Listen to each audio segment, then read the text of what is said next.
दो विद्वानों की कहानी। दो विद्वानों की एक समय की बात है।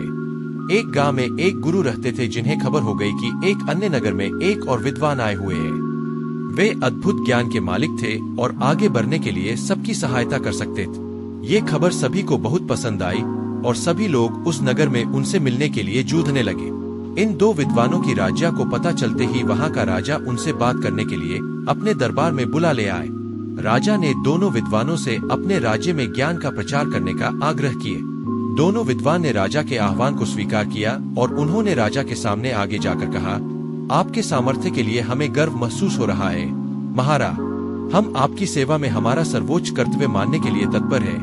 राजा ने खुशी से भरे होठों से कहा, तुम्हारे सामान्य भाषा में जनता को समझाओ। पहले विद्वान मुस्कुराते हुए बोले, अच्छा महाराज, हम आपके राज्य के राजा और प्रजा के बीच बातचीत को सुगम बना सकते हैं। राजा ने आश्चर्यचकित होते हुए कहा, मुझे बिल्कुल आश्चर्य हो रहा है कि तुम कैसे कर सकते, ये तो मेरे लिए। दूसरे विद्वान ने मुस्कुराते हुए कहा, महाराज, हम आपके राज्य के लोगों को सामग्री के बिना खाने का ज्ञान दे सकते हैं।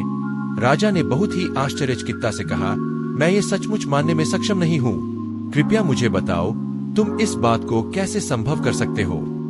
पहले विद्वान ने कहा, महाराज, हम विज्ञान का उपयोग करके एक ऐसा उपकरण बना सकते हैं जिससे हम राजा की मर्यादा के साथ बातचीत कर सकते हैं। यह उपकरण हमारे बहुत सारे प्रयोगों को सुलभ बना सकता है और आपके ग्रामीणों के बीच सामर्थ्य का निर्माण कर सकता है।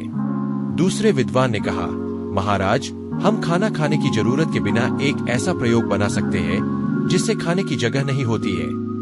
यह उपकरण आपके लोगों के लिए आरामदायक और स्वास्थ्यप्रद होगा।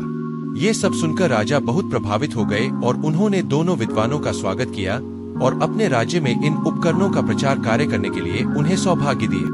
दोनों विद्वान ने राजा की प्रशंसा करते हुए उनकी सेवा में खुशी पूर्वक काम किया और सभी लोग उन्हें प्रमाणित करते थे। इस कहानी से हमें यह सिखाया जाता है कि समय के साथ ज्ञान विकसित हो रहा है और बहुत से अद्भुत आविष्कार हमारी मदद कर सकते हैं।